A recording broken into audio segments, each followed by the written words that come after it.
Paul from Alexandria Knife Sharpening, and I got this monstrous Wusthof knife in with a huge curved blade, and the guy told me he uses it for breaking down large pieces of meat. He buys a lot of stuff in bulk.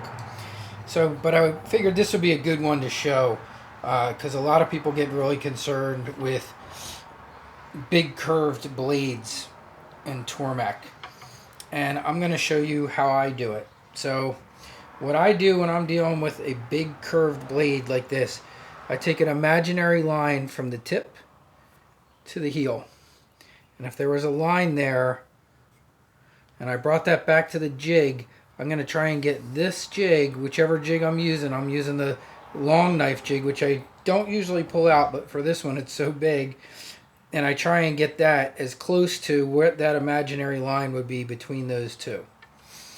Then I do my regular Sharpie trick, and then I check to see where that's removing from the bevel, and that looks good. So I'm pretty happy with that. And you know, you want to be careful when you do that Sharpie trick. You don't want to be too high, especially on a knife like this. This is a pretty mirrored knife, you know, so we wouldn't want to put a scratch way up high. So let's get this started. And I'm gonna lock it in my. All right. So the first thing I'm gonna do this time, just to be sure, and you always got to be careful too with these rubber handles that are angled like this. They're not one of my favorite. Make sure that handle's not hitting, and that seems to have enough clearance, so that's good. And I'm just going to do one stroke because I want to see and make sure that bevel's nice and clean. And it did a nice job, but I think I'm going to come up a tiny bit more because it's hitting a little high on the curve part. So I'm just going to come up about 3 full turns, and I'm just going to do another one stroke just to see if I like that a little better. And one thing you can kind of do, see if I can explain this well.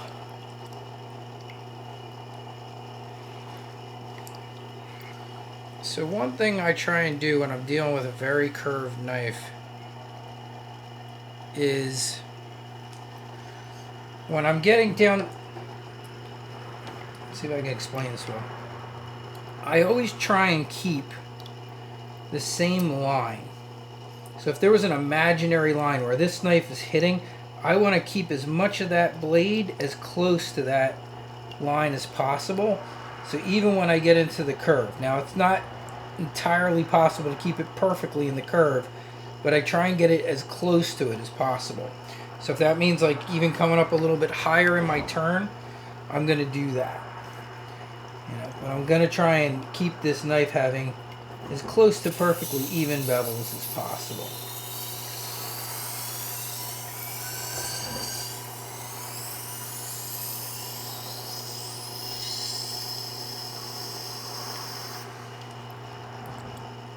And can you guys see that? Let me show you. Get the water off of there. Can you see we're all the way down to the tip and we're not showing any Sharpie there? And it's a nice, even, fairly even bevel all the way across. It's a tiny bit wider at the tip, but that's okay. And I can always grind a little more at the tip if I need to bring that down a little bit. But I'm feeling good where we're at now, and I'm gonna start with my just regular sharpening here. And like I said, this knife was not in bad shape at all. It was fairly sharp. This is a very nice set. This person who brought them in takes very good care of their knives. So nothing here needs a lot of work. I didn't even have to go to a lower grit stone. I went right to a 12. This is the 1200 grit diamond. Yeah, and that's, we got a burr all the way. Yeah, that looks good. Feels good, looks good.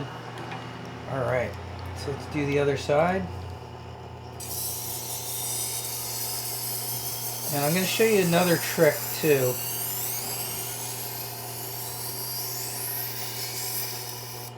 So when you are starting out on your Tormek, if you're grinding in water and you want to make sure you're hitting nice and even, you can kind of use the water as a guide. So if you don't, let me show you, like I'm going to go down a little bit here.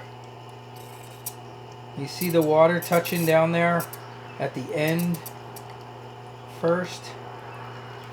This is probably a little low. I'll raise this up a tiny bit. Can I get a full mark out of there? Yeah, alright. So, but you'll see, you can see where the water is hitting, and then see how it's hitting more evenly across the blade there. So you can use that water to kind of be sure that you're striking the blade against the diamond wheel flat until you get the feel for it. And that's one way that I use the water to my advantage. Now, when I grind with CBN, I don't have water, but you can actually, there's less in the way visibly wise. You can see fine with CBN because there's no water blocking your vision. Does that make sense? So so it works either way. So when you're dealing with water, you know, you are having to deal with the fact that there is water rolling over the blade. But yeah, this is good. And I actually can see the burr raising on this. There's a nice little shiny burr raising. So I'm going to do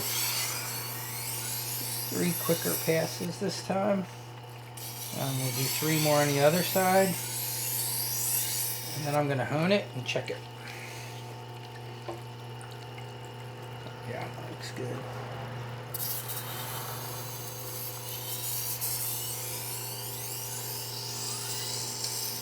And this is just one of those things, like, you'll get the feel for it. It takes time. And quite honestly, you don't see a lot of them. It's pretty rare that someone comes in with a, you know, and I see a lot of kitchen stuff, and I don't get a lot of these like really curved knives like this. And I mean, I forget what the count was. It was thousands of knives last year. I think it was over 3,000, and you know, probably less than 10 that were kitchen knives that had this kind of a curve in it. Now, hunting and some other stuff, yeah, and just some more exotic stuff, like I did some more exotic knives from overseas and stuff. And this is where I was telling you, you can go back and you can work that tip area a little bit more if it's a little too thick. And I was seeing a little tiny hint of, yeah, I still see it. I see a little tiny hint of Sharpie that's still on this side. So I'm going to hit that just a little more. Make sure we are apexing that.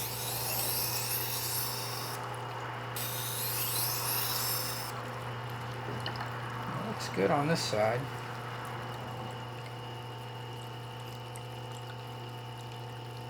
There's still a teeny tiny hint of it there. I can still see it. So I'm still gonna work on that because I feel this tip's a little thick. So now what I'm going to do is I'm adding a little finger pressure just to get it a little bit more down on that stone and see if that takes it out. And that is just about gone. I'm going to hit the other side just to keep it even.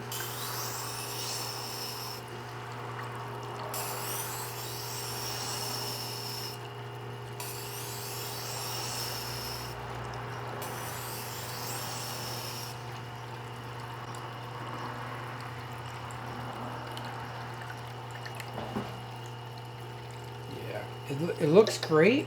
My eye can see, like, I think it needs like maybe 2 or 3 more strokes. I'm going to give it those 2 or 3 more strokes on each side. I could just see a little hint of, yeah, I think that's going to be just perfect.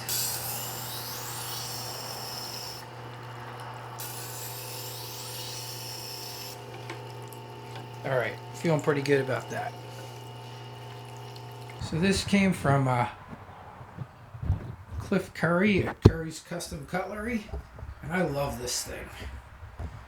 And I gotta do a little more on this. I'll do a little more in-depth thing on different ways of honing, because that's a whole section I want to add to the Tormek section. But this is like a leather, I call it a flap wheel.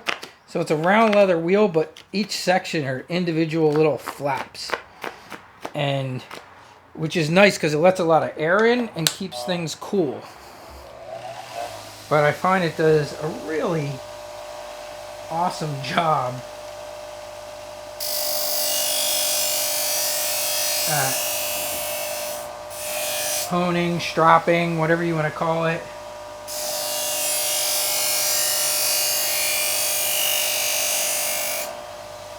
That term always kind of cracks me up because, you know, I always thought stropping was done with a leather, but then you know, Tormek calls their wheel a hone.